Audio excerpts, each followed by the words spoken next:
Bonjour à tous et bienvenue dans notre nouveau live. Donc c'est le live de novembre, du mois de novembre. Comme on vous l'avait dit à la fin du dernier live, un live par mois minimum. Et donc là, on est dans notre live du mois de novembre. Aujourd'hui, on va parler du pays de l'Orient, puisque on vit à l'Orient. Donc c'est un sujet quand même assez important. Et aujourd'hui, je suis accompagnée de Patrick Floriot, du Conseil de développement du pays de l'Orient. Bonjour Shaima, Bonjour. Patrick, Vous bonjour allez bien? Chloé, ça va bien. Et avec Chloé, qui était en service civique à la mission locale et qui vient tout juste de le terminer. Bonjour. Bonjour, Ça va? bien et toi? Eh ben ça va super. Donc comme je viens de le dire, on va parler du pays de l'Orient et on va commencer dans pas très longtemps, juste avec... donc là, je vais vous poser quelques petites questions. Vous allez, grosso modo, vous allez jouer à un jeu vidéo. Donc c'est Mario Kart sur Nintendo 64, c'est un émulateur, mais voilà. Et vous allez vous affronter. Et en même temps, moi, je vous pose des questions, histoire d'apprendre un peu à vous connaître, à connaître votre parcours, et à vous déstabiliser un peu pendant que vous jouez. Est-ce que ça vous va? Ok, défi relevé. Moi aussi. Eh bien, super. On va lancer On va juste remettre une toute petite pause, histoire de ramener l'écran. Et ensuite, ils sont on retourne en live et ils jouent en live devant vous. À tout de suite.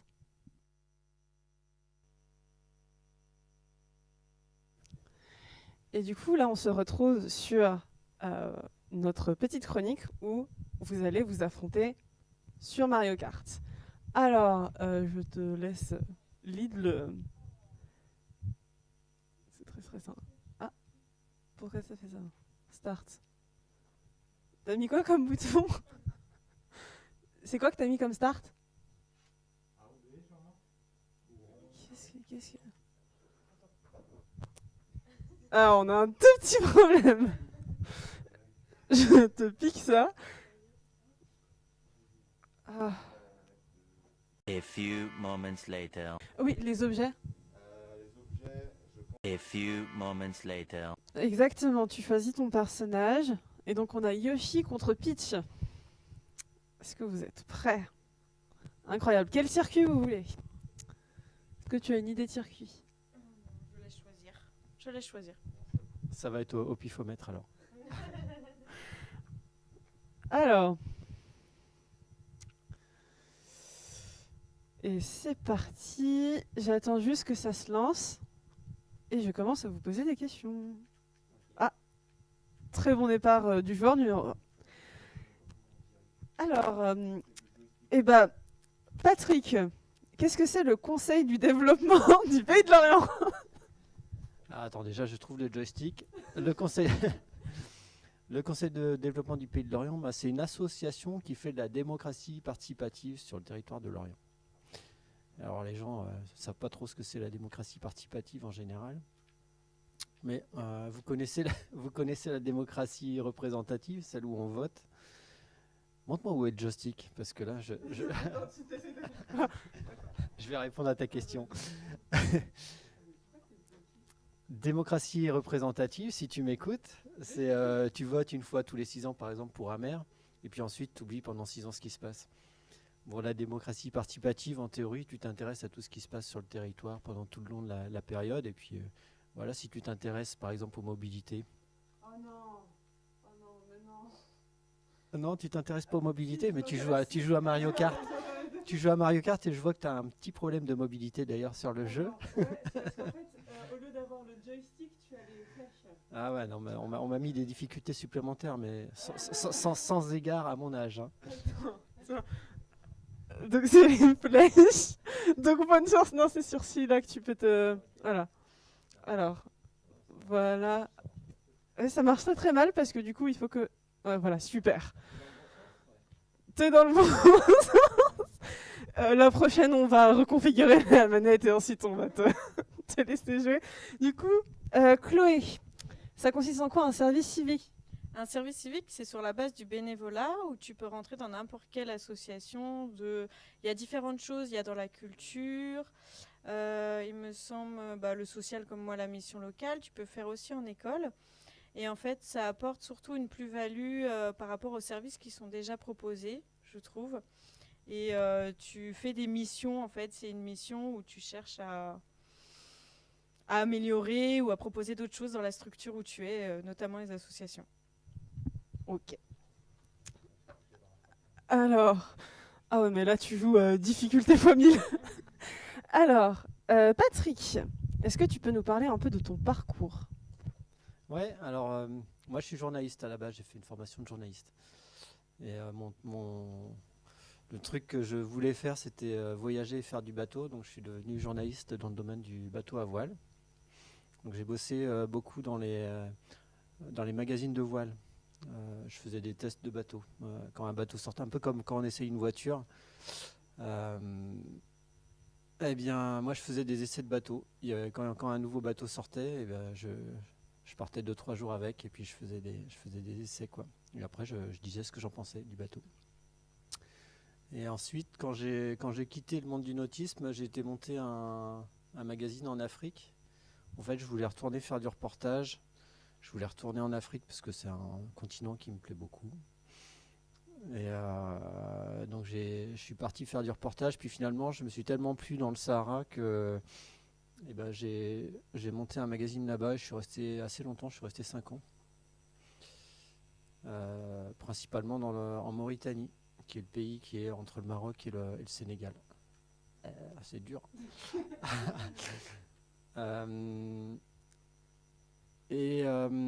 Après l'Afrique, j'ai fait un magazine pour enfants, en fait, parce que je continuais à vouloir voyager, donc j'ai fait un magazine spécialement de voyage avec mes enfants, qui à l'époque étaient tout jeunes, donc c'était les principales stars du magazine, c'était mes propres enfants. Hop, j'ai cassé la voiture. Et voilà, quand je suis revenu, après avoir fait ce magazine pour enfants, j'avais fait une prise de conscience un peu écologique. J'ai eu envie de faire des choses qui soient plus engagées. Donc c'est comme ça que je suis arrivé au conseil de développement. Je te la fais un peu courte là parce qu'il y a eu quelques rebondissements entre temps, mais voilà, le conseil de développement, c'est un endroit où on parle beaucoup de la politique, de ce qu'on peut faire au niveau politique local pour faire évoluer la ville vers plus de résilience, plus de solidité face au changement climatique. Donc voilà mon parcours. Merci beaucoup. Oui. C'est vraiment la course de l'an. Mais oulala, non là vraiment c'est. Je pense qu'il y avait eu une tentative de. Au pire c'est échappe, non? Et tu relances juste. Vous pouvez reprendre vos micros le temps de reparamétrer. Je pense que Guillaume a essayé de juste vous empêcher de jouer. Oui, ça se voit vraiment.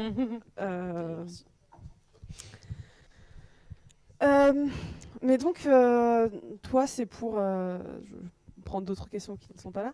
Le conseil départemental, du coup, c'était pour avoir un peu un côté militantisme, faire ce que tu pouvais... Alors, ouais, c'est le conseil de développement, ça s'appelle. C'est un nom qui veut ça veut un petit peu rien dire parce qu'on fait ni du conseil ni du développement. C'est une association, en fait, où tout le monde peut rentrer. Si tu t'intéresses à une politique de la ville particulièrement, c'est une association qui va t'ouvrir les portes pour en savoir plus sur le sujet. Je parlais de la mobilité, mais on pourrait très bien avoir un groupe jeune, par exemple, qui s'intéresse à, je sais pas, les pratiques culturelles des jeunes ou l'alimentation chez les jeunes. Il y a un gros sujet, par exemple, actuellement au Conseil de développement, c'est la santé mentale chez les jeunes. Bon. Si c'est un sujet qui t'intéresse, bienvenue au conseil de développement. Tu vas trouver d'autres personnes intéressées par le sujet et ça va te permettre de rentrer d'être invité à des événements du territoire, par exemple, sur le sujet. Donc ça permet de se former en fait sur les politiques de la ville. Et voilà, quelle était ta question initiale exactement? Non, mais c'est exactement ça. C'était les raisons exactes de ce qui te poussait en gros à... Et pourquoi moi je suis rentré là-dedans, c'est que en fait quand je me suis engagé, quand j'ai pris conscience des difficultés vers lesquelles on se dirigeait, j'ai voulu m'engager pour faire quelque chose principalement parce que je ne peux pas rester sans rien faire pour mes enfants déjà. Mais en fait, moi, j'ai besoin de faire des choses où je vois les résultats. Donc, j'ai pas spécialement envie de m'engager au niveau national ou des choses comme ça. Enfin, sur la politique générale, ça m'intéresse pas trop. J'aime bien rencontrer les gens, j'aime bien voir si ce que je fais sert à quelque chose. Et en fait, au niveau local, ça marche. Et bon, ce qu'on fait au Conseil de développement, c'est exactement ça. Ok. Eh ben, je te laisse reprendre Allez. la manette et retenter avec normalement une façon un peu plus facile de jouer. En théorie, tu devrais moins galérer.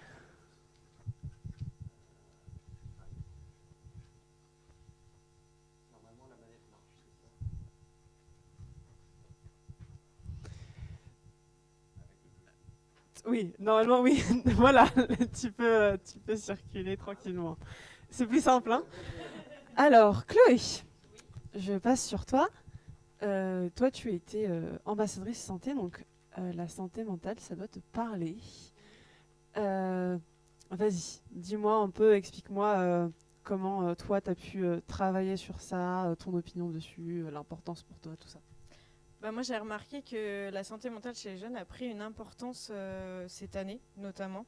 Il y a beaucoup de choses qui se sont mises en place. Notamment, j'ai participé à la table ronde à Vannes sur la santé mentale des jeunes. Et en fait, je pense que ça a toujours été un gros sujet, mais ça n'a jamais été très développé. Et je pense que ça se développe beaucoup, du coup, cette année, par rapport à avant. Je pense que c'est devenu moins tabou. Parce qu'avant, les jeunes, beaucoup n'osaient pas parler de leur santé mentale, se disaient oh, mais je vais aller voir un psy, c'est pas bien, je suis fou. On avait peur d'être discriminé, je pense. Et là, je pense que c'est devenu tellement une cause pour tout le monde que ça y est, ça se libère naturellement, je pense. Ok. Et est-ce que c'est pas nul? T'inquiète pas. On a tous essayé ici, on a tous plus ou moins bien réussi. Ton parcours un peu scolaire, de vie, tout ça. Moi, j'ai fait mon brevet. Après, j'ai fait un bac ES, donc économie sociale. Et à la base, moi, je voulais être infirmière. Donc, j'ai fait une prépa infirmière, mais ça a été une année compliquée, Parcoursup. Et donc, du coup, j'ai fini par faire une licence ASS, donc Action sociale et de santé à Lorient. Et après, après mon service, après ma licence, je ne savais pas trop quoi faire. Du coup, je suis partie en service civique à la mission locale en tant qu'ambassadrice santé et ça m'a beaucoup plu. Et on est tous très heureux que c'était plu. Et tu vas tous beaucoup nous manquer. Instant émotion. Du coup, Patrick, tu nous as expliqué que tu avais beaucoup, t'avais beaucoup d'affection pour le maritime, les bateaux, tout ça. Et en faisant notre petite recherche, on a vu que tu faisais partie d'une association, d'un site. On n'a pas très bien compris ce que c'était. Est-ce que tu pourrais expliquer un peu plus? Ouais, je pense que tu parles d'ICO.com. C'est un site qui est un peu à l'ancienne maintenant, mais c'est un forum nautique pour les passionnés de bateaux à voile. Moi, quand j'ai commencé à travailler dans le milieu de la voile, en fait, c'était le tout début d'Internet. Moi, je suis arrivé, mon premier emploi, c'était en 1996. Donc, tu vois, l'explosion de l'Internet, c'était entre 96 et 2001. Et moi, à cette époque-là, j'étais j'étais super intéressé par ce qui se passait sur le web, quelque part. Et donc, avec un copain, on a monté ce qui était un forum. Alors maintenant, ça existe moins, on en voit moins des forums. C'est devenu un peu passé de mode avec les réseaux sociaux de ça, mais c'était vraiment, c'est un peu l'ancêtre des réseaux sociaux, ce genre de truc. C'est un site où aujourd'hui, il y a 70 000 utilisateurs inscrits. Et que des passionnés de bateaux à voile. Donc, il y a beaucoup d'entraide. Les gens, en fait, quand ils ont une question sur un bateau, ils vont sur. C'est un site qui est assez connu maintenant. Et voilà. Donc, moi, j'ai fait ça avec Thomas, un pote à moi qui s'y connaissait en informatique et qui était pareil, passionné par les bateaux et l'informatique, quoi. Ok. Eh bien, je vous libère de cette souffrance qui était de jouer à Mario sur Nintendo 64. Et on va tout de suite passer à la prochaine chronique. En gros, j'ai plein de petites questions sur le pays de l'Orient. Et on va avoir un totem. On n'a pas trouvé de totem. Quand vous pensez avoir la réponse, il faut l'attraper le plus vite possible et donner la réponse. Donc, on va mettre une toute petite pause, le temps de ranger un peu tout ça, de mettre le totem en place, et on revient dans quelques minutes. À tout de suite. On est de retour avec notre cher totem, qui est un doudou, mais c'est tout ce qu'on a pu trouver. Ici, il y a des bonbons. Les bonbons seront des récompenses que nos 2 joueurs pourront gagner à chaque bonne réponse donnée. J'ai plein de questions qui sont écrites ici. Personne n'a eu les questions en avance, donc personne ne connaît les réponses plus facilement que l'autre. Jamais triché. Et on a 5 thèmes différents. Alors, on ne va pas poser toutes les questions parce qu'il y en a quand même 50, ça fait beaucoup. Mais je vais sélectionner les questions qui me paraissent le plus intéressant. Et je vais vous les poser. Alors, il y a des questions sur la géographie, l'histoire et le patrimoine du pays de l'Orient, toujours.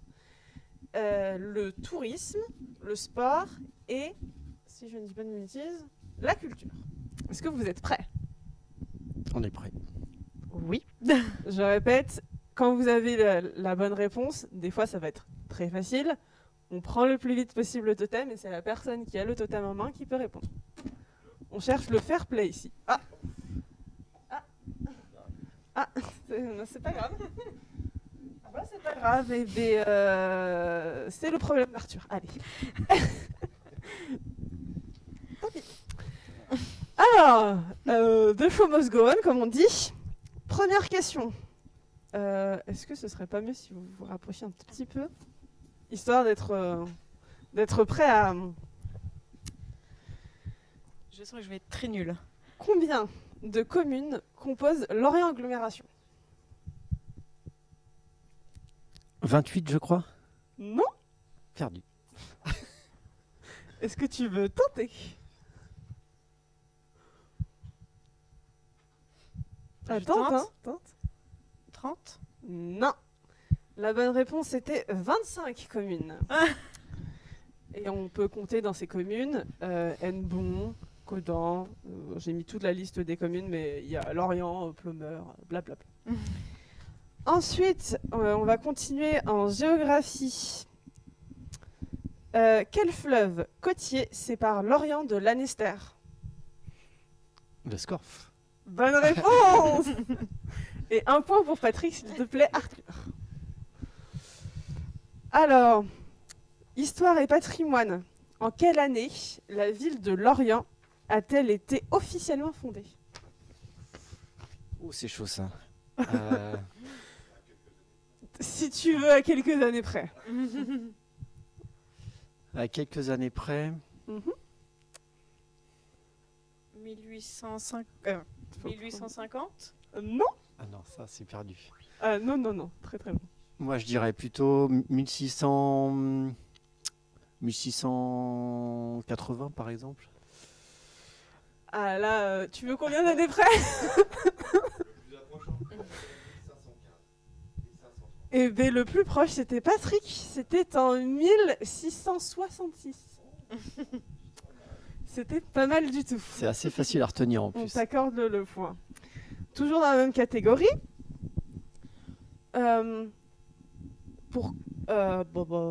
Avec quel pays l'Orient, avec un L apostrophe, à l'époque, commerçait-il ? Donc, à l'époque où l'Orient a commencé à exister. Au pluriel alors. Quel pays ? Il y en a plusieurs, potentiellement. L'Amérique ? Non. Ah non. Non, je dirais sans doute l'Inde, la Chine. Et bah, t'as les 2 pays. Félicitations. C'était bien l'Inde et la Chine. Est-ce que j'ai noté un truc dessus ? Non, j'ai rien noté. Alors, on va prendre un peu de tourisme. Alors là, c'est vraiment un point pour le plus rapide. Hein. Comment s'appellent les habitants de Lorient? Les Lorientais. Alors je suis désolé, mais il y a aussi les Lorientaises. C'est vrai, c'est vrai. Mais là, c'était vraiment pour la blague plus qu'autre chose. Normalement, j'ai un point aussi. Ah, ça peut se négocier, il a dit l'orientaise. On peut quand même pas oublier la moitié de la population. Ça se négocie, moi ça me va. Alors, dans sport, quelles sont les 2 couleurs principales du maillot du truc de foot, de l'équipe de foot? Orange et noir. Orange et noir, tout à fait. Et pour un point bonus, comment s'appelle l'équipe de foot? Les Merlus. Alors, ça... Le football club, les Merlus. Ouais. Exactement. Un point chacun, du coup, hein, puisqu'ils ont tous les deux correctement répondu.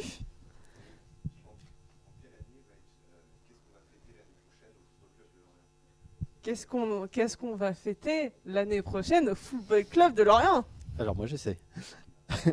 Il faut prendre le... Le centenaire Eh oui, de la fondation du club. je le sens. 100 ans pour un football club, c'est pas mal quand même. Hein. C'est vrai que c'est Ouais. pas mal du tout. Alors, Et c'est une femme qui l'a fondé. Oui. Hein. Ne l'oubliez ça, pas. par contre, j'étais au courant, c'est une femme qui l'a fondé. Et si je ne dis pas de bêtises, le motif damier, ça lui vient de sa fille. En gros, Ok. des recherches que j'ai faites, c'est sa fille qui lui a inspiré le motif de damier. Très bien. Plein de petites anecdotes. Alors, est-ce que vous connaissez... Enfin, il y a donc Loïc Ferry, qui est le président et le directeur général du club. Est-ce que vous savez depuis à peu près combien de temps, quelle année à peu près, il est le président et directeur? Je vous donne 5 ans d'écart. Au hasard, depuis 20 ans. Ok, 20 ans. Tu dis quoi, toi? 35. Il est là depuis 2009. Donc c'est toi qui es Ouais. le plus proche. C'est énorme. Ça fait, La vache. ça fait presque 20 ans. Ça en fait 16. Je suis très nulle en maths, visiblement. Si, c'est ça, 16. Il reste 4 ans, donc 16. J'ai paniqué toute seule. Ça fait 16 ans. Donc tu étais beaucoup plus proche. Mais quand même, depuis C'est pas mal. 2009, hein, Ouais, c'est pas mal. C'est assez long. Alors, un peu de culture. Comment appelle-t-on un orchestre traditionnel breton? Trop facile. Moi, j'ai la réponse. Un bagad. Voyons. Je suis nantaise. De base. Alors, Nantes, c'est en Bretagne, s'il te plaît. Ok, super. Et est-ce que là, tu n'auras probablement pas la réponse, mais je pose quand même. Est-ce que tu sais à quel je ne sais plus parler. Quels instruments constituent l'orchestre traditionnel breton?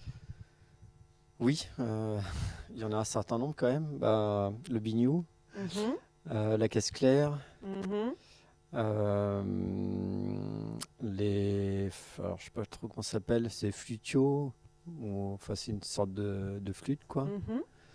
Tu m'en as donné 3, c'est sûr. Biniou. C'est déjà très très bien. La Ouais, cornemuse, c'est tout à biniou, fait. cornemuse. Biniou, je pense que c'est le nom breton de cornemuse, Oui. il me semble. Ah ouais. Les bombardes, voilà. Tout ça. Super, il a un point de plus. Je vais manger tous les bonbons. Tu vas tout manger. Il y a quoi comme... Ah.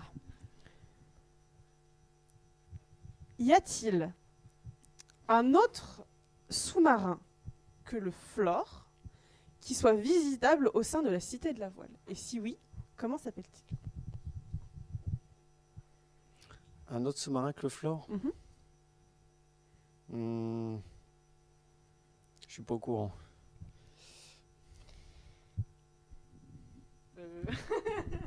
J'ai besoin d'un oui ou d'un non. Moi, il me semble pas non plus. C'est un non pour vous deux? C'est un oui, c'est un peut-être? Je dirais qu'en tout cas, il n'est pas visitable.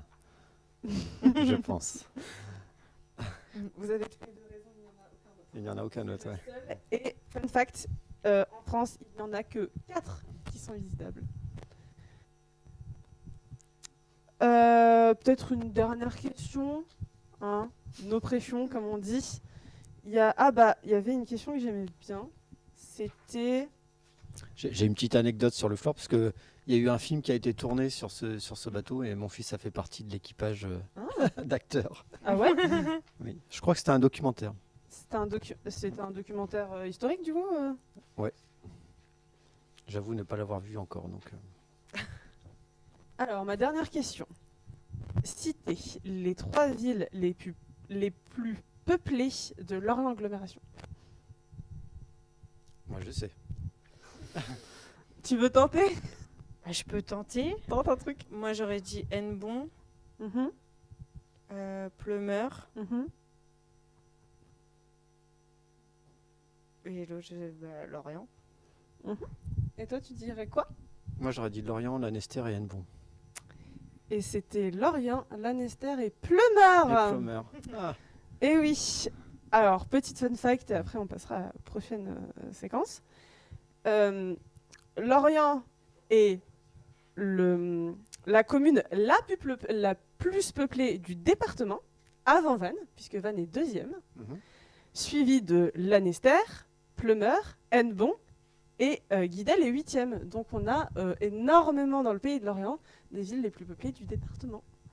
Voilà, on pète la classe. Voilà. Et moi j'ai halluciné quand j'ai vu que Lorient était plus peuplé que Vannes, mais j'étais trop contente. Voilà. C'est la preuve que Lorient est une meilleure ville. Ouais, alors, tu vois, ça peut être un enjeu, tu vois, politique, parce que quand tu atteins une certaine taille, tu peux passer dans la catégorie des agglomérations. Mhm. Tu vois, par exemple, si tu prends Rennes, ou alors la plus petite ville qui a réussi à avoir cette étiquette, c'est Brest. Et en fait, ça te permet d'avoir des subventions de l'État, par exemple, pour faire un métro. C'est comme ça qu'ils ont fait leur métro à Brest. Alors bon, nous, peut-être qu'un jour, les différentes villes de l'agglomération métropole, pardon, j'ai dit agglomération, mais quand les villes s'étendent et se rejoignent, au bout d'un moment, ça devient des métropoles. Et dans ces cas-là, en fait, tu as des aides de l'État pour aider la vie dans une métropole. C'est comme ça qu'on fabrique des métros ou des tramways. Moi, ce que j'entends, c'est qu'il faut rendre Lorient encore plus grand et encore meilleur. Donc, moi, ça me va. Ça va. Poussons Lorient. Donc, le grand gagnant, désolé Chloé, c'est Patrick.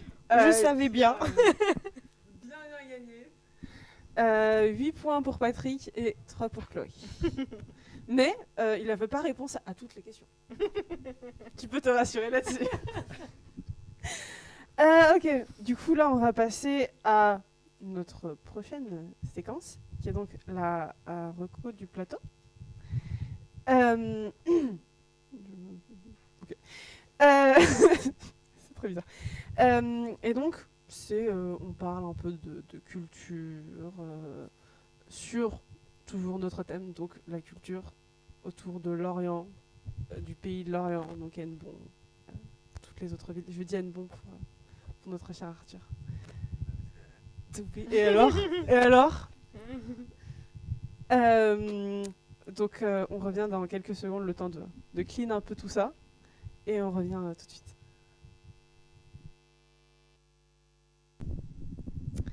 Et du coup, on est de retour avec un environnement plus... Bon, il n'y a toujours pas mon verre parce qu'il a été renversé, mais c'est pas grave. Je suis pas triste.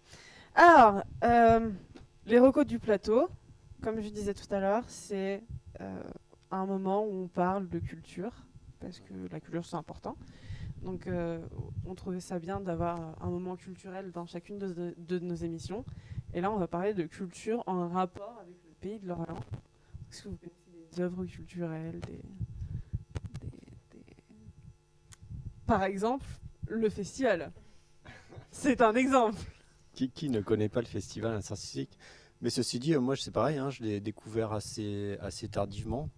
Je pense que en fait, j'avais du mal à m'intégrer dans les danses bretonnes. En fait, il y a un truc où c'est les gens qui savent danser, en fait, dans les cercles bretons, sont, en fait, je me sentais pas intégré dans ces cercles-là. Et puis moi, j'étais pas très fan de la musique bretonne. Enfin, il y a des instruments que j'aime pas beaucoup, par exemple la bombarde. J'appréciais pas ce genre de musique, quoi. Mais finalement, il suffit d'avoir une porte d'entrée à un moment, enfin, de réussir à danser avec. Moi, je suis arrivé par le bal folk dans ce genre de milieu. C'était plus facile de danser en bal folk parce que finalement, il y a plus de gens qui ne savent pas trop danser.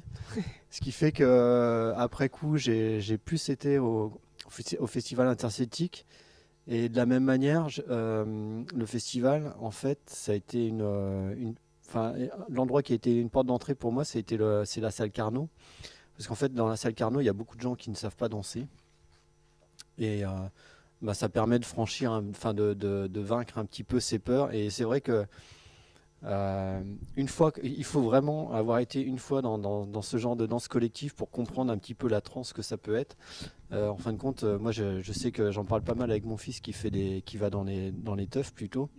Et on est vraiment sur le même genre de truc. C'est assez étonnant parce que c'est la même vibration quelque part, avec des musiques différentes et puis sans doute une culture différente.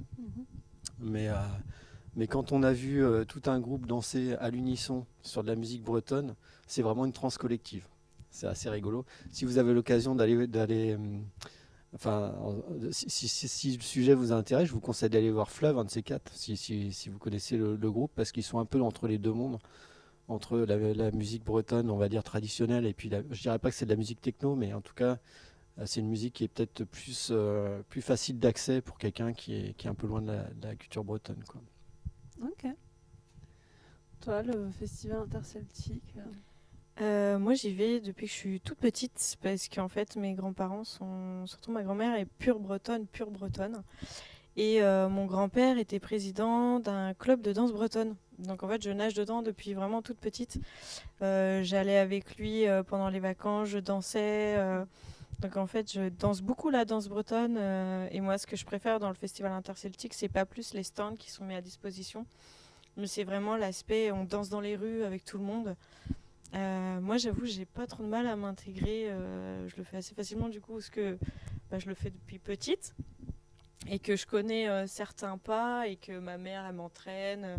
Enfin, c'est très naturel chez nous et puis c'est ancré et c'est limite familial.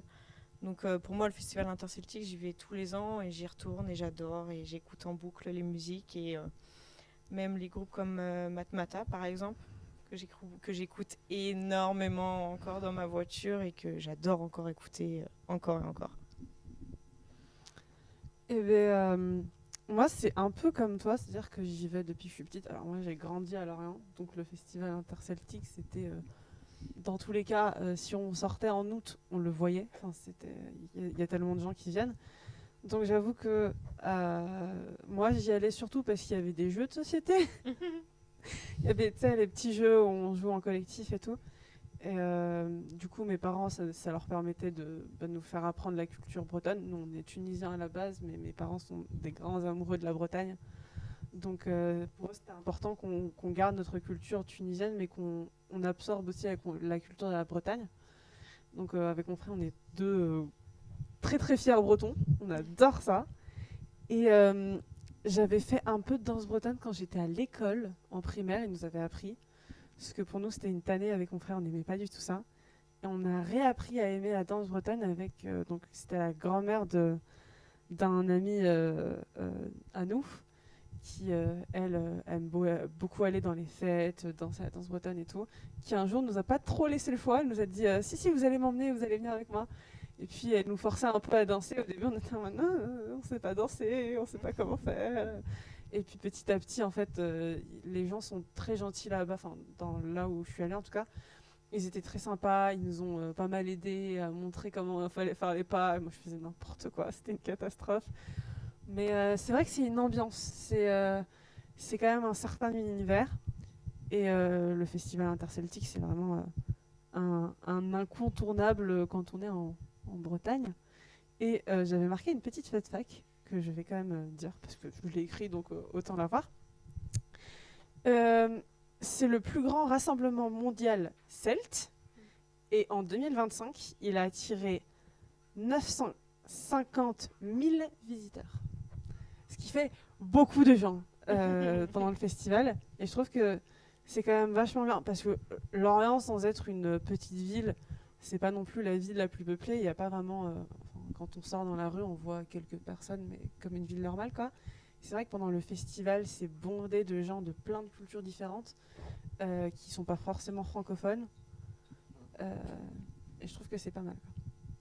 Ouais, après, il y a une vie culturelle aussi à Lorient, en Oui. dehors du festival Bien interceltique. sûr. C'est vrai qu'on relie beaucoup Lorient à ce festival, mais j'espère qu'il y a une vie culturelle, et notamment une vie culturelle bretonne. J'en parle parce que en ce moment, le lieu qui faisait vivre la culture bretonne a fermé en fait il y a peu, hein, une salle qui s'appelle Amzer-Névé, qui est juste entre Lorient et Plomeur. Voilà quoi, c'est un peu dommage dans la capitale de la Celtique, un lieu comme ça ferme, alors que on est bien placé quand même pour faire vivre la musique et la culture bretonne. C'est vrai que c'est dommage, mais j'ai l'impression que, à moins qu'on ait été baigné dedans ou qu'on essaye vraiment de rentrer dans la culture bretonne, ça se perd un peu, quoi. Et puis j'ajoute un truc aussi pour la culture bretonne, c'est que il y a quand même un énorme souci de langue bretonne, puisque les locuteurs bretons il y en a beaucoup sont âgés maintenant, il y en a beaucoup qui disparaissent. Là, je crois que les locuteurs bretons le nombre de locuteurs bretons a été divisé par 2 en une dizaine d'années, quelque chose comme ça.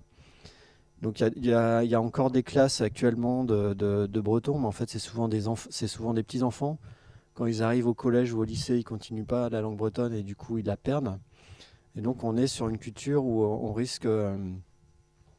Enfin, il ne faut pas que notre culture ce soit juste le festival interceltique. En fait, quand une langue disparaît, malheureusement, c'est souvent la culture entière qui disparaît derrière, quoi. Faut en être conscient. Ah oui, bien sûr, le festival, c'est juste... Enfin, ça devrait en tout cas n'être juste que un truc qui englobe plein d'autres choses. Et je suis d'accord que c'est vrai que c'est très triste de pas... Enfin, même moi, je parle pas un mot de breton. Et pourtant, j'aimerais bien. Si, tu as au moins le Kenavo. Ah ouais, mais je l'oublie la moitié du temps, vraiment. Mon cerveau n'accepte pas. Et c'est vraiment triste parce que moi, je pense que j'aurais adoré apprendre ça quand j'étais petite. Et même maintenant, j'aimerais bien prendre des cours, mais je trouve pas le temps, en fait. Et je le cherche pas non plus, je vais pas mentir. Donc, mais c'est vrai que là, c'est un peu dommage qu'on puisse pas parler breton couramment, nous les jeunes en tout cas. Donc ça, c'est encore un sujet pour le Conseil de développement. C'est typiquement le genre de Exactement. truc. Il y a un problème majeur, c'est la disparition de la langue bretonne quelque part. Eh bien, il y a un groupe de travail là-dessus. Ça, c'est typiquement le genre de choses sur lesquelles on réfléchit. T'as un avis à donner sur Moi, j'ai jamais fait de langue bretonne parce que forcément, moi, j'ai fait pratiquement ma scolarité primaire et collège à Nantes. Mais ma petite sœur a fait du breton en arrivant ici et elle a fait du violon, donc beaucoup de danse bretonne, de Fest-Noz, Fest Days. Voilà. Et puis elle parlait breton de temps en temps. Ma grand-mère aussi nous parlait en breton quand on était petite. Et puis voilà, mais j'ai tout oublié. J'avoue que je ne saurais pas reparler. C'est toujours mieux que moi. Il y a dans le chat quelqu'un qui dit le livre à la ligne, un témoignage sur le travail en usine. Une librairie a été ouverte à Lorient.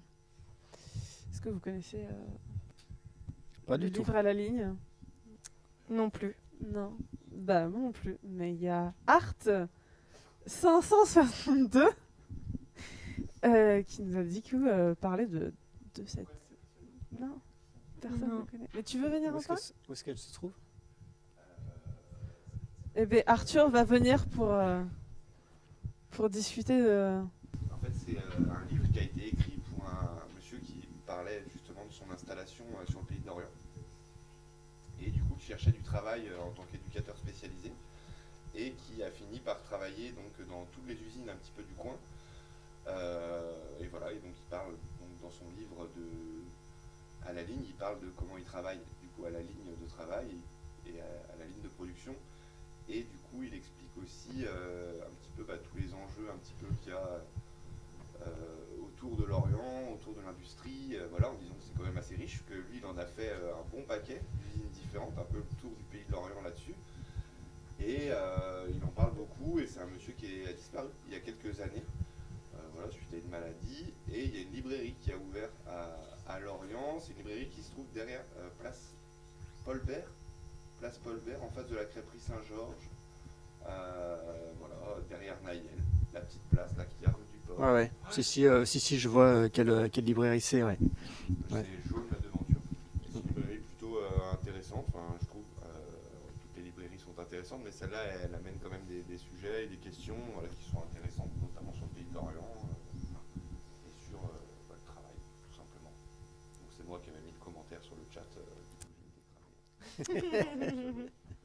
C'est pas grave, au moins tu as pu en parler, c'est vachement bien. Si moi, le dernier sujet que j'aimerais bien aborder, c'est, on parle de plein de choses, mais on n'a pas parlé de bateaux. On est quand même à Lorient. Le pays de Lorient, c'est connu pour plein de choses, et les bateaux, c'est important. Alors, pas du métier, mais par exemple, moi, je sais qu'à l'UBS, donc l'Université Bretagne Sud, à la fin de l'année scolaire, il y a l'UBS qui nous propose d'avoir des activités moins chères, et on a notamment des activités de voile. On peut aller sur des bateaux à voile et faire un peu des petits tours de bateaux comme ça, et je trouve que c'est une bonne initiative. On doit quand même payer, mais on paye beaucoup moins cher que si on devait essayer de le faire nous-mêmes. Je sais pas ce que vous en pensez de ce genre d'initiative. Moi, je trouve ça génial parce que ça fait découvrir aussi les métiers de la mer, mine de rien, et puis de découvrir aussi la sensation d'être sur un bateau, parce que on peut pas y aller comme ça tous les jours. À la mission locale de Lorient aussi, il y a aussi Horizon Mixité qui emmène des jeunes femmes faire de la voile du coup toute une journée. Moi, je l'avais fait en tant qu'accompagnatrice et j'ai trouvé ça super. Les jeunes filles avaient l'air de s'éclater, d'avoir aimé le bateau, et pour certaines c'était la première fois qu'elles montaient sur un bateau, et ça pouvait être assez impressionnant, et aussi dépasser, je pense, les peurs de monter sur un bateau, les craintes qu'on peut avoir, parce que c'est pas forcément évident quand on n'a pas l'habitude. Moi, j'ai un peu passé une partie de ma vie sur les bateaux. C'est vrai que j'ai appris à naviguer à Lorient, d'abord sur le bateau paternel, qui était un petit dériveur. Et moi, j'ai connu vous voyez à Lorient-Plage, le grand bâtiment là, l'école de voile de Lorient-Plage, là. Moi, j'ai connu les bâtiments d'avant. C'était un père, c'était un père Bozoc, on l'appelait. Et c'était un débarraquement, je pense qu'il devait dater de l'après-guerre ou un truc comme ça. C'était vachement sympa ce truc-là. Et l'accès au bateau était, dans mon souvenir, ça me paraît tellement simple. Mais après, j'étais soit enfant, soit adolescent. Donc peut-être que je mesurais pas un petit peu ce que ça coûtait de ça. Mais moi, je sais que j'ai bossé par exemple certains étés en magasinier là-bas. Et entre le midi et 2 heures, quand les élèves avaient fini leur cours, ils laissaient les bateaux sur la plage, et hop, moi je prenais n'importe quel bateau et j'allais faire du bateau comme ça. Ça paraissait très facile de faire du bateau, quoi. Et c'est vrai que quand je passe maintenant dans ce centre, je trouve que c'est cher. C'est des bateaux qui sont... Enfin, c'est souvent autour de 100, 120 euros pour une après-midi de bateau. Bon, c'est quand même pas donné, quoi. Et puis c'est des bateaux qui me semblent assez techniques, parce que on voit maintenant c'est des bateaux à feuilles, je comprends le délire, hein, mais c'est des bateaux qui sont complexes quand même à faire naviguer. Enfin, pour des gens qui n'ont pas trop l'habitude, on peut se faire mal avec ce genre de bateau, quoi. Donc c'est ça que ça m'évoque, moi. C'est un truc, un petit côté populaire de la voile qui est passé, je pense, un petit peu sur d'autres supports. Par exemple, il y a beaucoup de gens qui font du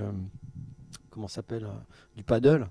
Le paddle est devenu plus populaire que le bateau finalement, pratiquement, parce que c'est moins cher, c'est facile à gonfler et puis à naviguer là-dessus, quoi. Voilà. Après, comme dit Shaima, voilà, il y a quand même cette opportunité. Moi, j'ai grandi aussi dans le coin, enfin à Lanester, et on apprend la voile. Enfin, on apprend à faire de l'optimisme, l'optimisme, c'est autre chose, de la caravelle. Voilà, je sais pas si la régie. Est-ce qu'il y en a qui, dans le cadre de votre scolarité, vous avez déjà pu faire du bateau ou voilà, de manière un peu gratuite, voilà, levez la main. Lever la main, ouais, on est à Presque tout le monde. presque tout le monde. Je pense tout le monde, mais il n'ose pas lever la main. Euh, Mais du coup, je crois vraiment qu'on a encore cette opportunité-là, en tout cas de le découvrir, le bateau, et ça peut faire un peu peur. Et finalement, on a quand même cette volonté-là, je pense, de mettre le bateau en avant. Alors, c'est pas aussi simple, probablement. Vous aviez quel âge quand vous preniez un bateau comme ça? Bon, bah, j'étais ado, je dois avoir 14-15 ans, un truc comme ça, ouais. Ouais, ça, ouais, c'est impressionnant quand même. Alors moi, j'ai une autre question. Lorient-Plage, c'est... Je parle de dériveurs, hein, je parle pas de croiseurs habitables, des Oui. choses comme ça, c'était beaucoup plus tard, mais les petits bateaux, enfin des bateaux comme l'Optimiste, c'est des bateaux dont un peu tout le monde peut s'en saisir assez Ouais. facilement. C'est pas des bateaux très complexes, quoi. Mais c'est vrai que, enfin les bateaux qu'on voit, les catamarans à foil et tout ça, c'est des bateaux qui sont pointus, quoi. Hein. Faut faire attention avec ça. Ah oui. Et Lorient-Plage, c'est laquelle plage? Parce que moi, j'ai toujours des débats familiaux enflammés sur quelle plage s'appelle comment. J'ai l'impression que moi, par exemple, Kerguelen, non, je sais pas, vous voyez Kerguelen, la base nautique de Kerguelen, pour moi, toute la plage, ce serait Kerguelen. Voilà. Pour moi, ça c'est Lorient-Plage. Enfin, Kerguelen, Lorient-Plage, j'utilise les deux noms. Bon. Parce que moi, on m'a dit aussi qu'il y avait Kerguelen, les Roseaux, les Mouettes, Lokeltas et Lorient-Plage. On est quand même sur 5 plages avec 2 bancs de sable. Alors je sais que chaque caillou a un nom. Donc Lorient-Plage, Ouais, bah non, enfin, c'est vrai que c'est un peu générique. Non, mais tu as raison, hein, il y a différents espaces dans cette plage. C'est chouette, non? différents accès. Ouais, je suis d'accord, mais bon, il n'y a pas de réponse encore sur Lorient-Plage. Alors. Ok. Et du coup, j'ai parlé de bateau parce que ça nous permet de faire une transition sur la prochaine chronique qui est coup de projecteur. Où on parle des métiers du pays de l'Orient. Voilà. Et donc, on va forcément aborder le sujet du nautique, quoi. Et ben, on est de retour et du coup, on va parler coup de projecteur, donc des pays de l'Orient. Ouh là là, des métiers du pays de l'Orient. Alors ouais, c'était l'idée, les métiers qui recrutent un petit peu du pays de l'Orient. Alors pour l'anecdote, en théorie, ça va plaire à notre ami Max. En théorie, l'idée de vraiment ces live mission locale, ces live avec les jeunes du studio 9B, c'est que ce soit les jeunes qui choisissent les thématiques et les invités. Et moi, je suis arrivé avec mes gros sabots après notre discussion au téléphone en disant j'ai quelqu'un, ça va bien se passer. Et du coup, voilà, ça a un peu grogné, entre guillemets, si je peux me permettre de dire. Voilà, on va faire un truc pour la mission locale alors qu'on a la parole libre. Donc j'ai dit oui, désolé. Voilà. Donc je m'en excuse encore, mais du coup, histoire de recoller encore plus mission locale, je me suis dit que quitte à parler du développement du pays de l'Orient, alors on a parlé culture, bretonne un petit peu tout à l'heure, santé mentale peut-être encore après, mais là ce serait parler un peu du volet économique. Et du coup, est-ce que au CDPL on s'occupe de ça? Est-ce qu'on a je sais pas, des statistiques sur les métiers qui recrutent le plus? Moi j'en ai au niveau de la mission locale. Donc je sais pas, est-ce que... Alors, pas vraiment, parce que c'est vrai que la mission centrale en fait du Conseil de développement, à la base, c'était plutôt de parler de tous les aspects transition des politiques. En fait, les conseils de développement, c'est un truc qui a été lancé par Dominique Voynet, qui était ministre de l'écologie à 25 ans, un truc comme ça. Et quand la politique a créé comment dirais-je, les agglomérations, les communautés de communes, tout ça, ils ont considéré qu'il fallait un outil démocratique à l'échelle de l'agglomération. Mais c'était surtout pour voir, en fait, de passer les politiques publiques au tamis de la transition écologique. C'est l'histoire des conseils de développement, quoi. Après, bien sûr qu'on suit quand même ce qui se passe au niveau économique, parce que ça fait partie des politiques publiques importantes. Puis il y a des gens qui sont plus intéressés par ces sujets-là. Après, de dire que je connais exactement bien la situation, ce serait peut-être un peu mentir. Moi, je connais assez bien la situation dans le milieu agricole, enfin tout l'agroalimentaire, parce que c'est un sujet qui m'intéresse principalement. En fait, quand on s'intéresse à l'écologie ou à la transition d'un territoire, bah forcément, l'agriculture et l'alimentation, c'est un point un peu fondamental, quoi. Donc voilà, de ce côté-là, je sais c'est un gros employeur sur l'agglo, hein. Ça doit être un des plus gros avec Naval Group, je ne sais pas exactement, mais dans l'agroalimentaire. Enfin, Il y en a un qu'on oublie toujours. C'est l'hôpital. C'est l'hôpital, le L'hôpital, GHBS. C'est lui, en fait, le plus gros employeur du Pays de Lorient. Alors, c'était pas une entreprise, mais c'est lui le plus gros employeur du Pays de Lorient. ah ouais, ok. Je savais pas. Tu savais pas non plus. Non. Ah, c'est la petite. Mais après, du coup, la première entreprise privée, c'est Naval Group ensuite. Ok. Ouais. Ouais, parce qu'après, je pense que dans l'agroalimentaire, alors je ne sais pas si tu as les chiffres du nombre de personnes qui sont employées au GHBS, par exemple. 5000 au GHBS, 5000. 3000 exclusivement sur le site de Lorient. Bah, parce que du coup, pour te donner un ordre d'idée, l'agriculture sur l'agglomération, c'est à peu près de mémoire 2000 agriculteurs, enfin 2000 exploitants, plus les salariés, tout ça. Dans le milieu purement agricole, c'est à peu près 2000 personnes. Et dans le milieu agroalimentaire, donc la transformation, derrière tout ce qu'on appelle le secteur aval, c'est 8000 personnes. Mais c'est effectivement différentes entreprises. Mais enfin, vous les connaissez, hein, c'est Cité Marine, Bigard à Quimperlé, enfin, c'est les coopératives, toute la transformation du territoire.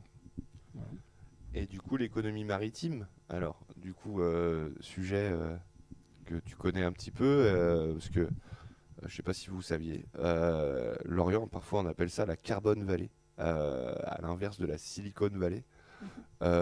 Et là, on voit que la culture, en gros, de Lorient, c'est-à-dire la culture un peu portuaire, là, se confond avec le côté économique. C'est-à-dire que les deux sont un peu mélangés. C'est-à-dire que la culture, c'est Lorient est né de la mer, entre guillemets, et aujourd'hui se développe vers la mer, notamment le parc éolien, voilà, Ça, tout ce qui est course au grand large, c'est peut-être des raccourcis. Non, ça date pas d'aujourd'hui quand même. Bah, c'est vrai qu'il y a une culture. Enfin, c'était initialement un port de commerce en fait. Quand on parlait tout à l'heure à la fondation où est-ce qu'on allait chercher les produits, c'était effectivement en Inde, en Chine, enfin en Orient quoi. Après, ça a été plutôt la pêche. Enfin, ça a été un gros port de pêche. C'est encore un gros port de pêche aujourd'hui, hein. Je crois que c'est le deuxième port de pêche français derrière Ouais, Boulogne. Derrière Ouais. Boulogne, ouais, en Ouais. tonnage de poisson. Ouais. En tonnage de poisson. Et puis ça reste aussi un port militaire enfin, important, même s'il n'a plus tout à fait la même importance, parce que les sous-marins sont partis à Toulon et à l'île Longue. Mais voilà, après l'espèce de glissement qu'on voit vers les, on va dire, la course au large, voilà, c'est un choix, mais c'est un choix qui est intéressant à certains points de vue parce qu'effectivement, ça développe un certain nombre de compétences sur la technologie, notamment sur tout ce qui est composite. Voilà. Après, la course au large en soi, c'est quand même un milieu un peu fragile. C'est très peu de bateaux. C'est quand même un milieu qui est, on va dire, très dépendant des sponsors. S'il y a un retournement économique, le milieu de la voile, en tout cas de la course au large, n'ira pas très loin. Si on veut faire vivre le territoire au niveau des composites, faut qu'on pense plus large que voile en tout cas. Waouh! Non, c'est parce que je cherchais sur mes. Et Chloé, toi, tu sur as mes pu fiches. participer du coup à Horizon Mixité, Femmes Mère Emploi. Du coup, quel métier vous avez un peu découvert sur cette action? On a découvert du coup plusieurs métiers qui n'étaient pas forcément dans le maritime aussi, mais surtout en fait des femmes. On est allé à la rencontre de femmes qui naviguaient seules et du coup qui nous ont appris en fait à naviguer en fait tout simplement. Donc c'est pas à proprement parler des métiers, elles nous ont pas forcément parlé de leur métier, mais de leur expérience en tant que femmes dans la navigation, comment ça se passait pour déjà intégrer ça des fois qu'on voit beaucoup comme un genre masculin souvent et que des fois elles avaient des regards un peu bizarres où on leur disait tu pars seule, t'as pas peur, enfin des situations qui font que elles ont dit non, moi j'y vais, j'ai mon bateau, et c'était des expériences très enrichissantes. Il y avait aussi d'autres personnes du coup, par exemple je prends l'exemple d'une jeune femme qui était venue en bateau aussi avec nous, mais qui elle dirigeait son magasin de fleurs en fait tout simplement, et qui elle aussi venait à la rencontre. Donc on a parlé de plusieurs métiers au sein d'un bateau, donc au sein de la voile. On a appris les boots, on a appris la navigation, comment s'orienter un peu. Et c'était plutôt chouette. Donc là, tu parles de personnes qui naviguaient sur des voiliers, Oui. plutôt pour le plaisir, donc. Bah là, alors non, il y avait aussi bah ouais, c'était plus pour le plaisir, ouais, des courses. Elles avaient déjà fait des courses. Et puis elles étaient parties en solitaire comme ça. C'est plutôt intéressant. Je confirme que c'est un milieu, enfin en tout cas à la base très masculin, même si c'est vrai que ça se féminise un petit peu. Heureusement, dans la course, il y a quand même des femmes qui ont fait parler d'elles beaucoup, quoi. Florence Artaud ou Hélène MacArthur. Bon, maintenant ici on a, je crois que c'est Mathilde Crémer. Je suis pas très sûr de son prénom. Clarisse Crémer, voilà, qui habite à Locmiquélic, qui est aussi. Enfin voilà, elles font pas de la figuration les femmes dans la course. Vraiment, il y en a qui sont super fortes, quoi. Bah, moi, j'apprends plein de trucs, je suis contente. Toi, t'as jamais envisagé de travailler dans le milieu du maritime? Non. Non. Non, bah en fait, déjà, il faut que j'envisage de travailler dans un milieu. Mais non, en fait, non, plus sérieusement, j'ai jamais envisagé parce que j'ai le mal de mer, en fait. Donc, à partir de ce moment-là, bon, envisager de travailler sur des bateaux, c'est pas possible. Et si je travaille, ne pas monter sur des bateaux, mais de construire des bateaux ou quoi, ça m'intéresse pas plus que ça. Alors, j'adore la mer, j'adore monter sur des bateaux, mais je suis malade. Voilà. Ça existe vraiment le mal de mer? Ah oui, ça existe le mal de mer, je peux confirmer. Oui, Ouais, ça existe. on le voit plus souvent qu'à son tour quand même. Non, moi, par exemple, pour rentrer en Tunisie en famille, on prend le bateau, puisqu'on prend la voiture de Lorient jusqu'à Marseille et on prend le bateau. J'adore prendre le bateau, c'est super, c'est très très joli, des fois il y a des dauphins, je suis contente, mais je ne bouge pas la moitié du temps de mon lit parce que j'ai envie de vomir. Même dans un gros bateau comme ça? C'est horrible. Pour moi, c'est un enfer d'être sur peu importe la taille du bateau. Enfin, je veux dire, sur des voiliers, je me sens pas bien. Donc, Sur les métiers maritimes, du coup, je peux en parler un petit peu parce que le Conseil de développement du Pays d'Auray a fait des assises du nautisme la semaine dernière. Et entre autres, moi, l'après-midi de ces assises, j'ai été visiter un lycée maritime. Le lycée, je ne me rappelle plus le nom du lycée, mais sur Auray. Et c'était intéressant. Du coup, on a questionné un petit peu les jeunes pourquoi ils travaillaient dans ce lycée maritime, ce qu'ils souhaitaient faire. Et c'était une formation sur la maintenance des bateaux qu'ils suivaient. Et donc, ce qu'ils disaient, c'est que c'était pratiquement que des jeunes qui étaient venus par le biais de la mécanique. C'était des gens qui voulaient travailler sur des moteurs et qui n'avaient pas trouvé leur compte dans le milieu de la voiture parce que le milieu de la voiture, en fait, on fait de moins en moins de mécanique et de plus en plus d'électronique. Ou alors de l'entretien courant, des choses comme changer l'huile, changer les pneus, changer les freins. Et en fait, c'est assez limité. Et ces jeunes-là, en fait, se sont réorientés vers le bateau. D'une part parce que, en fait, sur les bateaux, les moteurs sont, on va dire, un petit peu à l'ancienne. C'est de la vraie mécanique qu'on fait. Et aussi, il y avait deux autres raisons qui étaient données. C'était que quand on suit une formation maritime comme ça sur l'entretien nautique, on fait non seulement de la mécanique, mais on fait de la stratification pour réparer les coques. On fait du gréement, on fait un peu de voile.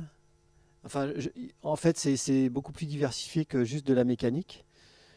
Et alors, il y avait une autre raison, c'était que dans le domaine du nautisme, il n'y a pas vraiment des énormes structures comme peuvent être, par exemple, Renault, Peugeot, enfin, tous les employeurs qui sont sur l'automobile, où là, c'est vraiment des grosses machines.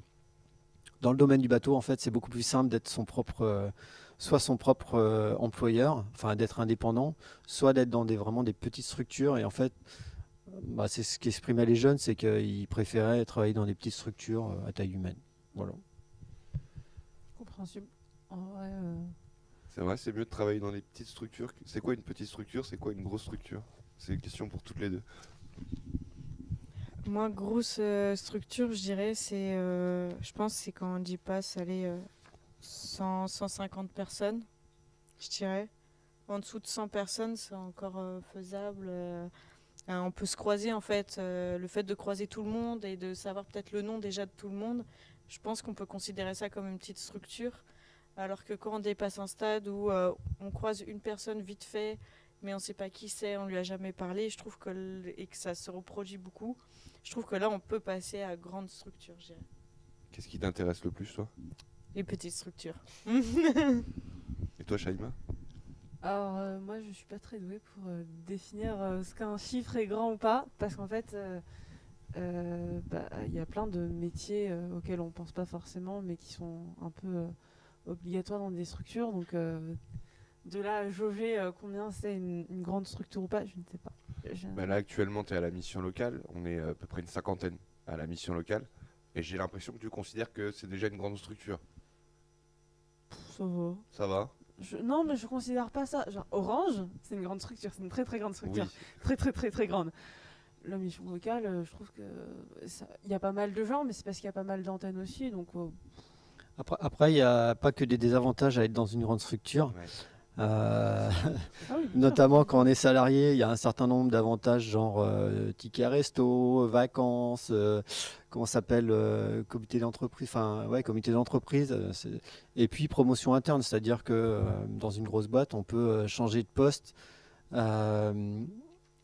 peut-être plus facilement, changer de ville plus facilement aussi, c'est-à-dire qu'une boîte, j'ai pas de nom en tête, mais les grosses boîtes qui ont des bureaux un peu partout, c'est un peu plus facile quand on veut déménager à Marseille et qu'on habite Lorient, par exemple. Ça va pas se faire avec une petite société, quoi. Bah, je pense que les deux ont du positif et du négatif. Ça dépend, ça dépend surtout de quel type de métier on veut faire et ce qu'on recherche dans notre métier, quoi. Si on recherche pas, quand on travaille pas forcément dans des métiers du social, dans l'humain, tout ça, il n'y a pas vraiment besoin d'être dans une petite structure pour trouver son équipe. Par exemple, je vois mon frère qui fait une formation en alternance dans la fibre. Il en a un peu rien à faire. C'est même le contraire. Il préférait trouver un métier dans une grosse boîte que de trouver dans une petite boîte, parce que les grosses boîtes, ça a beaucoup plus d'avantages, c'est beaucoup plus stable, financièrement c'est meilleur, alors que les petites boîtes de fibre, ils sont surchargés de travail.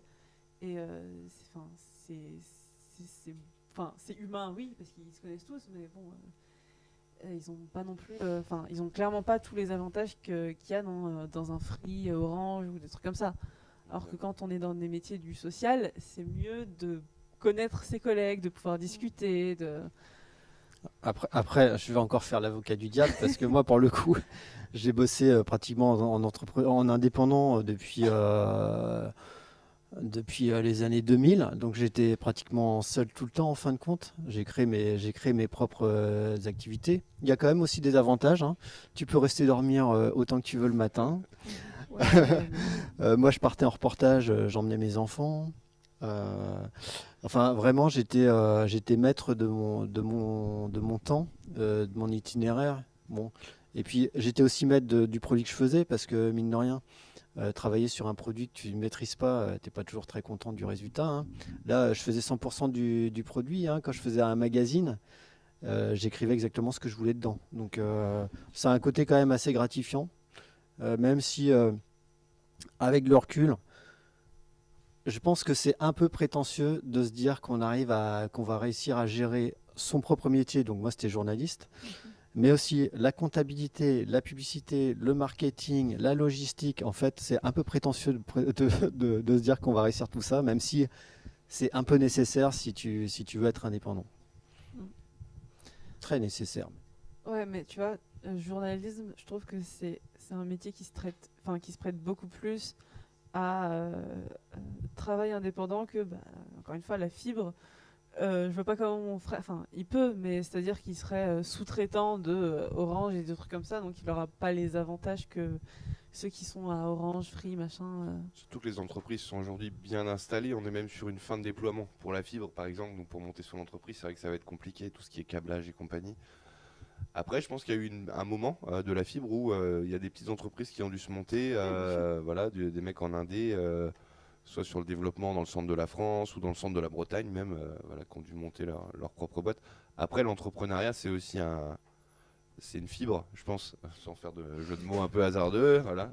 On l'attendait celui-là, non? Et du coup, voilà, faut vraiment avoir la fibre aussi de se dire, voilà, c'est pas une question de prétention, je pense que c'est vraiment une question aussi de motivation et d'envie. Voilà. Moi, je trouve ça plutôt sécurisant d'être dans une structure qui existe déjà et qui existera aussi quand on partira. Voilà, je trouve ça aussi plus tranquille. Non, je suis plutôt d'accord. Et puis, je reprends l'exemple de mon frère parce que c'est le seul exemple que j'ai. Mais mon frère, par exemple, il a fait, avant cette formation-là, il était en formation, il a fait 2 stages, un chez Orange et un dans une petite boîte. Il a vu super facilement la différence, quoi. Les missions avec la petite boîte, ils étaient super pressés, ils n'avaient pas le temps de les faire. Ils venaient chez quelqu'un, il n'y avait pas la personne, enfin, il n'y avait pas la bonne personne, il fallait qu'ils repartent parce qu'il y avait plein de missions, tout ça. Orange, c'était beaucoup plus cool, c'est-à-dire que bon, bah, ils attendent que le mec arrive, ils lui font son travail parce ils savent qu'ils ont le temps et les moyens, quoi. Mais oui, c'est ça, ça dépend du type de métier qu'on veut faire, de ce qu'on cherche dans un métier, tout ça. Et ben moi, je pense qu'on peut passer à notre prochaine chronique qui n'a pas de nom. Il n'a pas de nom. Bah Qui n'a non, pas parce de que nom. c'est un jeu qu'on a pensé pour aujourd'hui. Exactement. Bah, je vous laisse en bonne compagnie alors. En super bonne compagnie. Alors, comme vous pouvez le voir ici, nous avons une carte. Carte que je vais montrer rapidement à la caméra pour les gens qui nous regardent. Voilà, ceci est la carte que nous avons. Et c'est donc une carte du Pays de Lorient. Alors, c'est un jeu qui a été financé par Lorient Agglomération. Et ici, j'ai dans ma main des petites cartes. Alors, le but, c'est que je vais les mélanger un peu. Je vais vous laisser choisir une carte, mais vous n'allez pas regarder la carte, juste je vais la prendre et je vais devoir vous faire deviner ce que c'est que le lieu. Alors, c'est 30 lieux remarquables du Pays de Lorient. Attention. Est-ce que vous êtes prêts? Oui. On est prêt. Beaucoup de jeux aujourd'hui.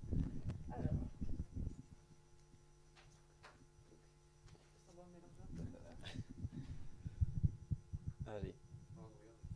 Je regarde pas. Super. Alors, du coup, je dis le nom de l'endroit, c'est ça? Alors, l'Armor Plage. Et voilà, eux, ils trouvent. Qu'est-ce que ça peut être écrit sur la carte? L'endroit, c'est l'Armor Plage. A few moments later. Le port était bon. C'est horrible. Franchement, j'aurais jamais trouvé. Je vais pas mentir. Hein. Moi, je me contente de lire les cartes parce que C'est en face de la maçonnerie. Ah bah, dis-moi. Ah ouais, mais ça c'est face à la citadelle. ça c'est le port de Pont-Louis. Carnéval. Et bien voilà, Ah oui. c'était le port de Carnéval. Ah oui, c'est vrai, ouais. Oui, j'aurais pu regarder un peu mieux la carte. Bon. Port de Carnéval, oui. Ouh là là. Bon. Eh ben, Ah oui. Alors, port de Carnéval. Alors, ce qui a marqué sur la carte, hein, je lis. Je suis désolée. Face à la citadelle de Port-Louis et à la cité de la voile Éric Tabarly, le port de Carnéval, 1000 places à flot, permet un accès rapide à la haute mer. Ces équipements offrent confort et commodité aux usagers. Voilà. très bien. C'était le fameux que tout le monde connaît. Hein. Alors, Gavre. Bonne chance. Est-ce que ce serait pas la forteresse, mais le gros bunker, j'ai plus le nom, bizarrement. A few moments later. Essaye plus monument. Monument. Bah j'aurais dit ouais ça, la petite forteresse là. Mais j'ai pas le nom, je l'ai dans la tête, mais là je vais pas réussir à le C'est sortir. le fort de Porte-Pont, je ne sais pas comment on dit. Port-Pont, voilà. Mais oui, c'est une forteresse. Voilà. Donc l'extrait. Ah, c'est pour ça. Là. Ok, d'accord. Je viens de comprendre. Je les connais pas les cartes, moi. Alors, l'extrémité de la presque île de Gavre. Hein? fragile langue de terre et de sable, dominée par le fort de Porte-Point, je sais pas comment on dit ça, entouré de la mer. Sur ses 3 côtés, le fort fut érigé en 1695 pour protéger Port-Louis. Ouais, donc 30 ans après la fondation de Lorient. Exactement, c'est ça. Et ce sera bientôt plus une presqu'île, hein, ce sera bientôt une île. C'est un endroit qui est très menacé, Gavre, par la montée de la mer.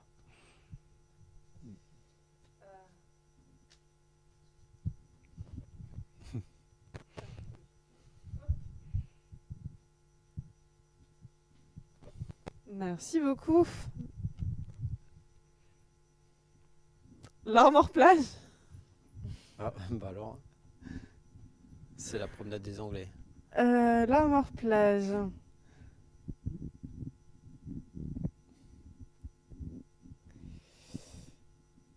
Alors, c'est un bâtiment. Si ça peut aider. C'est pas le bâtiment de l'IGESA ou un truc comme ça? Non, c'est un truc patrimonial alors. Qu'est-ce qu'il y a là-bas? Ça doit être à côté d'IGESA, vu l'emplacement sur la carte. C'est à Plomeur. Mais parce que là, on parle des bâtiments. Des bâtiments. Oui, C'est un monument, tu dis, toi. Mais tu veux que j'explique ça comment, moi? C'est un endroit. Qu'est-ce que tu veux que je te dise? C'est pas. Ah non, bah là, je donne ma langue au chat. Le centre nautique de Kerguelen. Ah, le centre nautique de Kerguelen. Non, mais ça va pas l'histoire. Ah ouais, mais la carte, elle est pas très juste, hein, je trouve. Voilà. Ah, parce que moi, je cherchais là, mais en fait, le centre nautique de Kerguelen, il est là. Ah oui. Alors, le centre nautique de Kerguelen propose toute l'année des formules souples pour pratiquer de nombreuses activités accessibles à tous. Voile, kayak, plongée. Voilà, bah, c'est le centre dont je parlais tout à l'heure, effectivement. C'est là où j'ai appris le bateau, en réalité.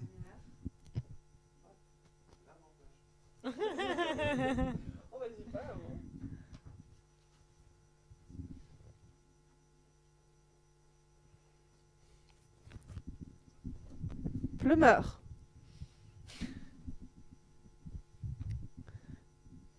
Monument. Aucune idée.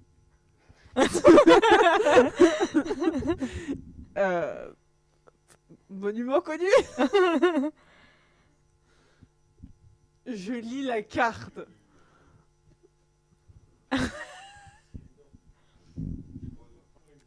Est-ce que tu as une idée, Patrick? Monument connu à Plomeur? Bah, l'église? Non?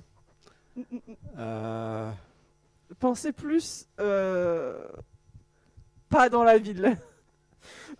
Vers l'eau. Vers l'eau? C'est bon, elle est entourée d'eau. Pas l'aéroport, quand même.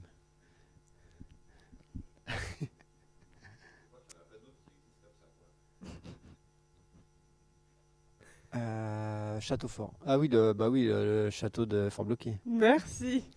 Ah oui, bien sûr. Hein. Alors, le lieu dit Fort Bloqué est une imposante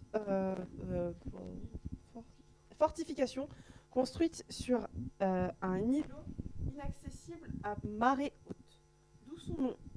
Le fort fut érigé en 1747 sur le rocher de Karagan. Exactement, merci. C'est exactement ce que j'ai dit. T'as dit ça comment? Karagan. Karagan. Ce site est privé, mais on peut en faire un tour à marée basse. Tout à fait. Je n'avais que Fort Bloqué comme réponse. Je connais super bien le pays d'Orient. On aurait pu regarder, c'est marqué sur la carte les réponses en fait. C'est- On s'aperçoit de ça à la fin du jeu. Mais... Ouais. Ça donne un indice, mais voilà quoi. Ah oui, c'est vrai que c'est marqué. Et donc, là, c'est un peu la dernière vraie séquence. Et c'est un peu le moment où on va te laisser la parole. Si tu as des questions à nous poser, puisqu'on est en service civique, ça peut t'intéresser. Si tu as des questions sur le studio. Et puis, si tu veux parler un peu plus du Conseil du développement du Pays de Lorient. Oh ben non, enfin le conseil de développement, je ne vais pas parler du conseil de développement, mais moi j'aimerais bien savoir, enfin si c'est moi qui interviewe maintenant. Exactement.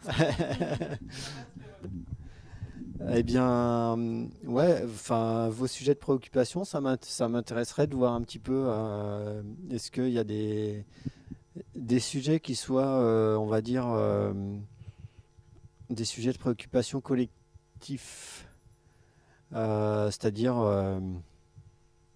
par exemple, tout à l'heure, on parlait de santé mentale. Bon, je ne sais pas si c'est un sujet qui vous intéresse ou sur lesquels vous vous renseignez. Enfin, quels sont les sujets qui vous intéressent, on va dire, qui ont une dimension un peu politique, si je puis dire. Je réponds. Si tu veux, je peux lancer. Tout d'abord, la santé mentale. Mine de rien, là, comme je disais tout à l'heure, ça a pris une importance monumentale, je trouve, et c'est monté en puissance. Le fait que les jeunes s'intéressent en fait à la santé mentale, c'est devenu un point essentiel et il y en a beaucoup qui se mettent à s'y intéresser, à prendre soin de soi, comment prendre soin de soi, comment s'occuper de sa santé mentale en fait, tout simplement.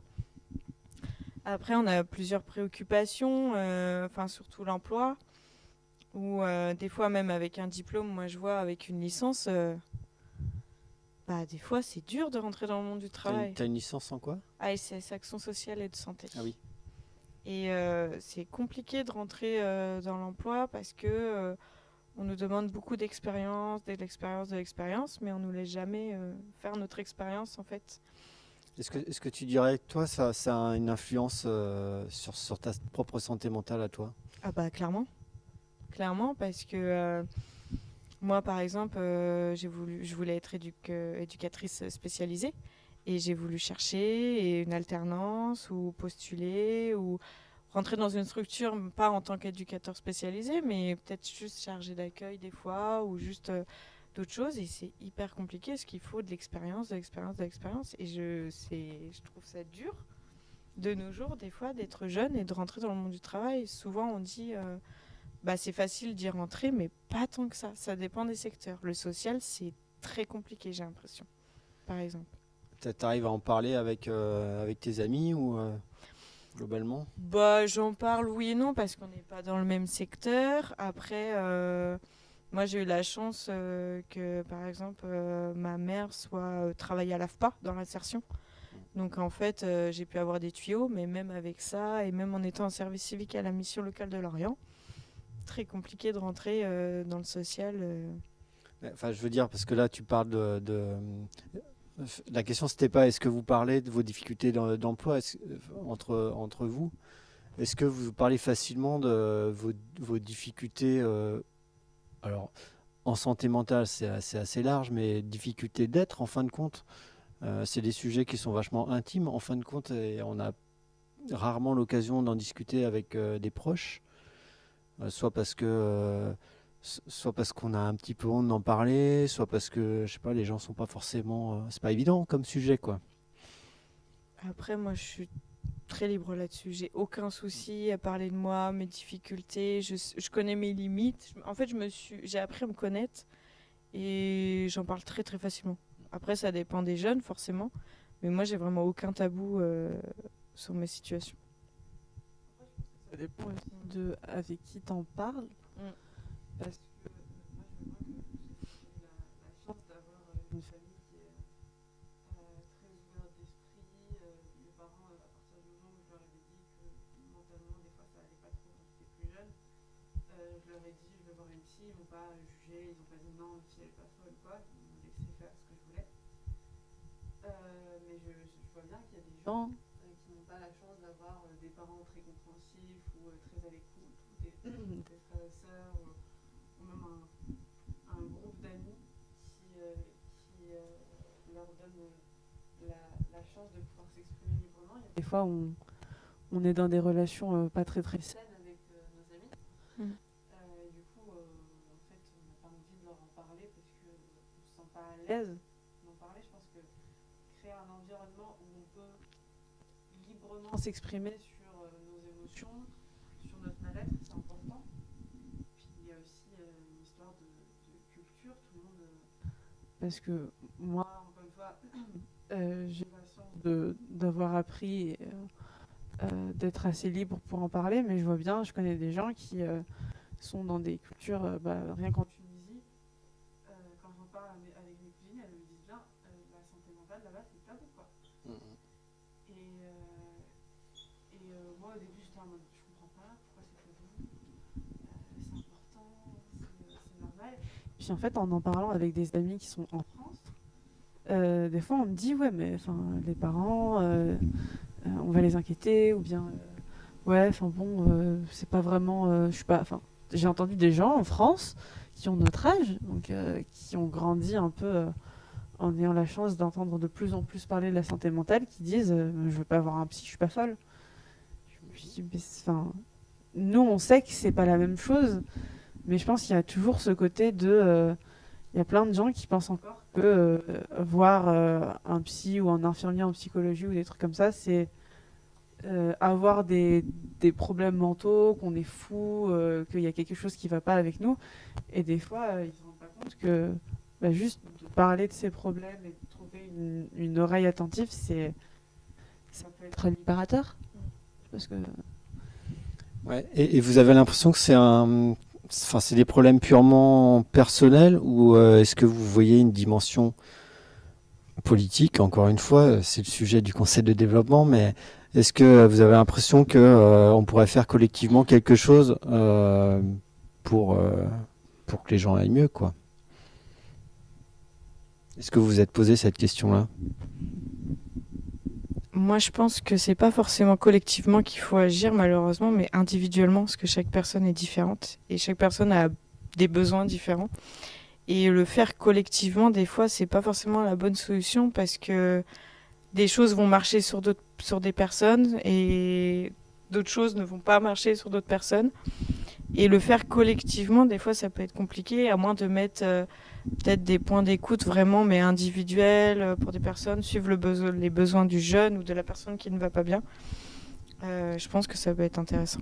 Après, il y a pour des problèmes de santé mentale liés aux difficultés de trouver du travail ou à la solitude ou à l'anxiété sociale, ce genre de choses, je trouve que avoir des solutions comme par exemple, je prends un exemple, mais comment on appelle ça, les alcooliques anonymes. Je trouve que c'est une assez bonne démarche de se regrouper entre gens qui ne se jugent pas parce qu'ils sont ils ont vécu des situations similaires, ils se comprennent entre eux et du coup ils arrivent à parler de leur comportement quand ils étaient sous l'influence de l'alcool et tout, et c'est assez libérateur. Ça peut être des choses intéressantes à faire. Et puis après, oui, en fait, le problème c'est que, comme Chloé l'a dit tout à l'heure, maintenant on voit bien qu'on a beau avoir des diplômes, ça ne nous garantit rien du tout. Il y a une service civique qui a commencé hier à la mission locale qui a fait la même licence du coup, à l'action sanitaire et sociale, qui a fait un master après. Elle a eu son master et elle a expliqué que malgré le fait qu'elle ait un master, en fait, elle a juste fait une année de pause et maintenant elle est plus du tout compétitive et elle n'arrive pas du tout à trouver de job, et je trouve pas ça normal. C'est évident que dans ce genre de situation, on va se sentir mal, on va culpabiliser, parce qu'on se dit pourquoi est-ce que j'ai arrêté pendant une année, même si les raisons sont légitimes ou non. Est-ce que j'ai étudié pendant 5 ans pour rien? Et donc ça va forcément dégrader la santé mentale, et avoir des gens qui sont là pour nous dire j'ai vécu la même chose, c'est pas de ta faute, et trouver des solutions collectivement, ça peut être bien. Ouais. Juste pour finir là-dessus, parce qu'effectivement, quand on a parlé de santé mentale, vous avez parlé tous les deux des difficultés d'accès au marché de l'emploi, grosso modo, quoi. Sur certains territoires français, il y a une expérimentation qui s'appelle territoire zéro chômeur, qui n'est pas en cours ici, mais où là on prend le problème un peu par l'autre bout, c'est-à-dire que c'est des créations d'entreprises qui s'appellent EBE, entreprises à but d'emploi. On emploie les gens et ensuite on trouve ce qu'ils vont faire. Il y a une BD qui est sortie sur ce truc-là. C'est super touchant parce que en fait ça parle d'abord effectivement de santé mentale.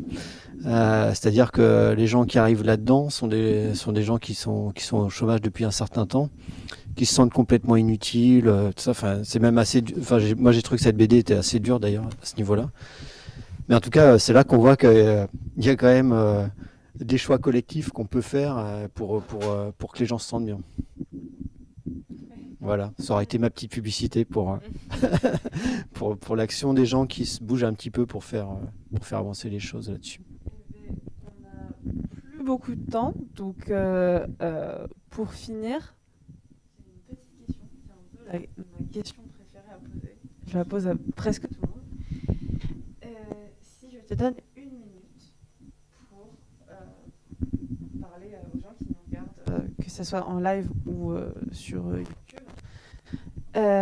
tu te donnes une minute et tu peux essayer de convaincre les jeunes d'essayer de rejoindre, oui, t'inquiète, de rejoindre le conseil de développement du Pays de Lorient. On revient sur le sujet, ou utiliser ta minute pour rejoindre des actions de ce type. Qu'est-ce que tu dirais ? Je pense pas que je vais inviter les jeunes à venir au conseil de développement. J'aimerais bien, mais je pense pas que ça va les intéresser forcément comme ça de but en blanc. Mais en fait, j'invite les jeunes à s'engager en fait, où qu'ils soient dans leurs associations, enfin sur leur lieu. Il y a vraiment une nécessité de faire bouger les choses. Aujourd'hui, quand même, il y a un certain nombre de problèmes qui sont un peu graves quand même. Et ça fait partie on va dire, de l'hygiène mentale que de s'engager, parce qu'en fait, moi perso, enfin, je vois comment mon rapport à l'action, enfin, et puis aux problématiques d'une manière générale. Quand on a un problème qu'on a du mal à surmonter, soit on laisse tomber et la santé mentale en prend un coup, soit on agit, et on n'agit pas toujours forcément avec optimisme ou avec l'idée que ça va réussir. Mais en fait, passer à l'action, c'est vraiment c'est vraiment une solution. En soi, c'est une solution en fait. Voilà, donc engagez-vous. Donc, pareil, une minute pour convaincre les jeunes de potentiellement faire un service civique. Moi, je conseillerais de faire un service civique parce que déjà, c'est un premier pas dans l'emploi. Mine de rien, c'est quand même pas mal. C'est beaucoup d'expériences, beaucoup de rencontres. Ça nous crée aussi un réseau, mine de rien, professionnel, qui est hyper important. Moi, j'ai fait plein de choses. Honnêtement, j'ai fait plein de choses. J'ai fait des affiches pour la ville de Lorient. J'ai créé un jeu sur la santé. J'ai participé à des tables rondes. J'ai été en relation avec le conseil départemental. Enfin, j'ai fait quand même pas mal de choses que je pensais pas faire dans un service civique. Et en fait, c'est riche d'expériences et il y en a dans plein de domaines. Moi, j'ai été dans la santé parce que c'est quelque chose que j'adore et que je veux en faire mon métier. Mais il y a la culture, le sport, la santé forcément, enfin plein de choses. Et c'est vraiment très intéressant et ça nous fait vachement évoluer et ça nous fait prendre confiance en soi. Merci beaucoup. Je vous remercie à tous les deux d'être venus aujourd'hui, d'avoir participé à notre live. J'espère que ça vous a plu. Merci de nous accueillir. De rien. Merci à toi. J'espère que vous vous êtes bien amusés, que c'était pas trop long. Je suis désolée pour le petit problème qu'on a eu au niveau des manettes. C'était pas prévu. Mais c'est aussi ça, le live. C'est aussi des fois avoir des petits soucis qu'on doit régler en plein milieu. Mais c'est pas très grave. Nous, on se retrouve très bientôt pour notre prochain live. Donc c'est pas mardi prochain, c'est le mardi d'après, dans 2 semaines, pour un live sur Les jeux vidéo. Enfin, notre fameux live, les jeux vidéo qui va être fait dans 2 semaines. Et normalement, il y aura encore un live après, mais on vous en parlera quand ça arrivera. N'hésitez pas à nous suivre sur les réseaux sociaux. On a Facebook, TikTok, Instagram, on a YouTube. Si vous regardez la rediffusion, vous le savez déjà. Et n'hésitez pas à venir la prochaine fois à notre prochain live. Au revoir. Enfin. Au revoir.